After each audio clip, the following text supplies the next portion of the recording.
Tinuligsa ni House Assistant Majority Leader Tingog Party List Representative Jude Asidre ang pahayag ni dating Pangulong Rodrigo Duterte sa mga senador. Ginawa ng dating punong ehekutibo ang pahayag sa proclamation rally ng pinangungunahang political party, ang PDP Laban. Marami kasi sila, ano dapat ang gawin natin? Natin yung mga senador ngayon para mabakante. Kung tayo ng mga 15 na senador, pasok na tayo lahat. Ayon kay Congressman Asidre, talagang mag-ama nga sina dating Pangulong Duterte at VP Sara.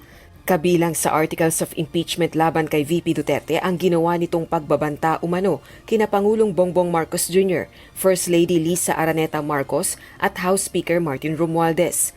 Giit ni Representative Asidre, hindi biro ang pagbabantang pumatay ng opisyal ng gobyerno. Pagpapalaganap niya ito ng kultura ng karahasan at pagpapahina sa demokrasya.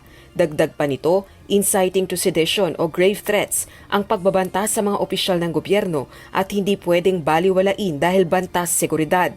Samantala, inudyukan naman ni House Deputy Majority Leader Iloilo 3rd District Representative Lawrence Defensor ang mga senador na umaksyon na sa impeachment complaint laban kay Vice President Sara. May babala rin sa publiko si Congressman Defensor na isa sa magiging House Prosecutor sa nakabinbing impeachment trial ni Vice President Sara Duterte. Hindi biro yon. Conditioning yon para ma-normalize ang salitang pagpatay sa isip ng mga Pilipino. Kasi magiging depensa din yun nila sa impeachment trial. So mag-ingat tayo, huwag na tayo magpapaloko pa sa ganyang conditioning ng mga taong bayan. If I were the senators, I would not sit quietly taking that statement.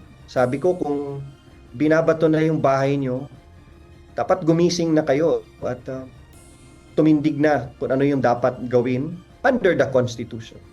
And that is to proceed with trial, proceed forthwith with trial.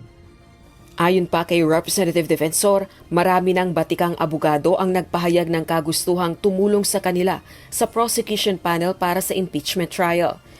Dinagsa kami ng mga legal eagles na sa buong Pilipinas na gustong tumulong to proceed with this impeachment trial at dinagsa kami ng mga batikang abogado na gustong makonvict at matapos na itong impeachment trial.